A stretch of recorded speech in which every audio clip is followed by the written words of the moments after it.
ada nabi yang orang-orang tidak bisa menemukannya. Nah, kita ini di negeri yang sangat jauh masih menemukan seorang nabi. Afrika tidak lebih jauh dari Arab, Eropa tidak lebih jauh dari Arab. Tapi kita sejauh ini alhamdulillah masih kebagian agama Allah Subhanahu wa ta'ala. Indonesia ini sudah tempat yang sangat jauh. Naik pesawat ke Makkah ini sudah 9 jam. Nah, kita masih kebagian. Maka kita bersyukur kita masih kebagian, walaupun bagiannya ada yang tidak terlalu banyak. Al-Quran 30 juz, sampai di sini ada yang cuman kebagian Yasin. Alhamdulillah. Ada yang cuman kebagian Kulhu. Alhamdulillah. Ada yang cuman kebagian Bismillahirrahmanirrahim. Alhamdulillah, kita syukuri. Sholat demikian banyak diajarkan Rasulullah, alhamdulillah kita masih kebagian. Walaupun ada yang cuman kebagian setahun sekali hari raya, walaupun ada yang cuman kebagian seminggu sekali Jumatan, bahkan ada yang senengnya baru maghrib tok. Alhamdulillah. Hadis demikian banyak, alhamdulillah kita masih kebagian. Walaupun hanya ada yang kebagian satu, dan yang satu kebagian kullu bid'atin dholalah wa kullu dholalatin finnar, yang satu kebagian innamal a'malu bin niat. Alhamdulillah. Doa yang sebegitu banyak, alhamdulillah kita masih kebagian. Walaupun hanya 2, ada yang kebagian doa makan sama doa ke kamar mandi. Ini alhamdulillah. Ini tidak lain dan tidak bukan karena Rasulullah oleh Allah ditakdirkan untuk menjadi nabi yang paling terakhir. Dan nabi yang paling terakhir ini adalah nabi yang punya jangkauan ketika manusia sudah tersebar di seluruh alam. Nabi Adam menjadi nabi mengurus satu keluarga. Itu saja ribetnya sudah luar biasa antara Habil sama Qabil. Nabi Nuh menjadi nabi, jangkauannya satu kaum. Itu aja ribetnya udah luar biasa. Nabi Ibrahim satu bangsa. Itu aja ribetnya sudah luar biasa. Makanya dibekali oleh Allah mukjizat-mukjizat yang luar biasa. Nabi Musa, nabi yang ngurus satu negara Mesir. Itu saja Allah membekali Nabi Musa dengan bekal-bekal yang luar biasa. Punya tangan masuk saku, keluar jadi listrik. Punya tongkat dilemparkan bisa jadi naga. Punya tongkat dipukulkan ke laut menjadi jalan tol. Makanya kalau Pak Jokowi menemukan tongkat itu, kayaknya tidak terlalu sulit untuk membangun jalan tol di Indonesia.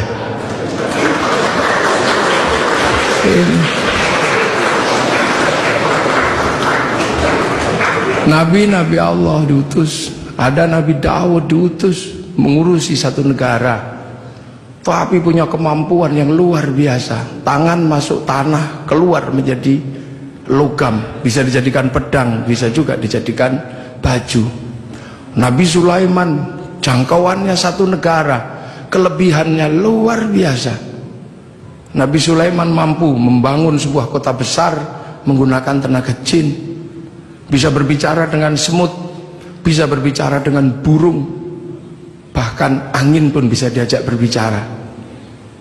Nabi Isa alaihissalam jangkauannya satu negara, satu bangsa sekitar Romawi, akan tetapi kemampuannya luar biasa.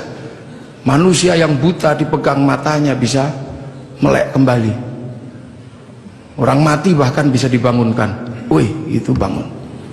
Nah, Nabi Muhammad adalah nabi akhir zaman yang jangkauannya bukan lagi jangkauan jangkauan negara, bukan lagi jangkauan satu bangsa, tapi Nabi Muhammad punya jangkauan menjadi nabi untuk menjadi rahmatan lil alamin.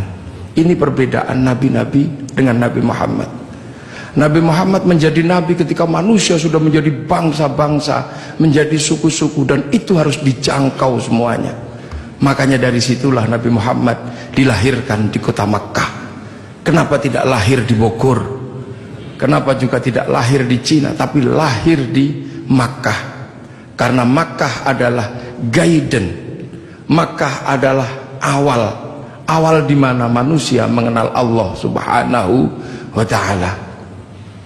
Karena di Makkah ada monumen paling tua di muka bumi yang Allah sebut sebagai inna awwala baiti wudi'a lin-nasi lalladzi bi Bakkah mubarakah wa hudal lil alamin.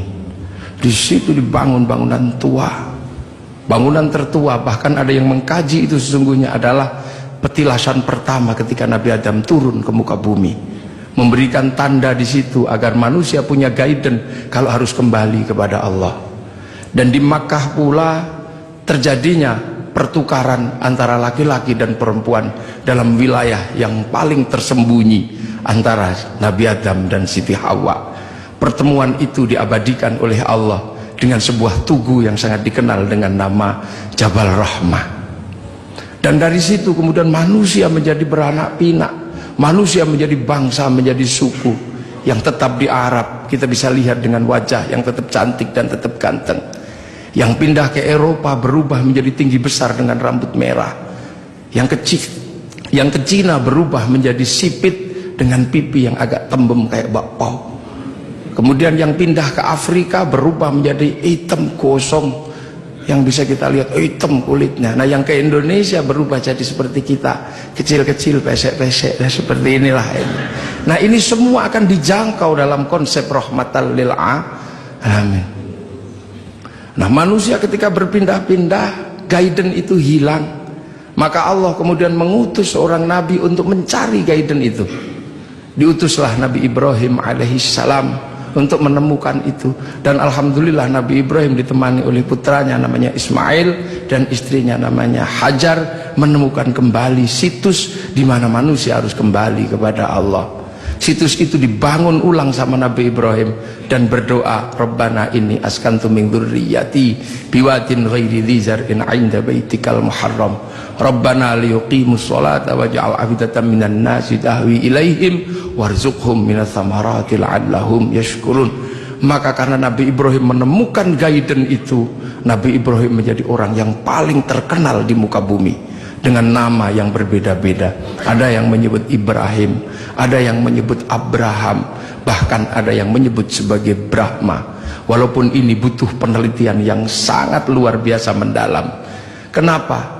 Karena Nabi Ibrahim ini punya simbol yang kemudian diduplikasi oleh seluruh manusia di muka bumi. Di India ada simbol yang mirip dengan simbol yang ditinggalkan oleh Nabi Ibrahim.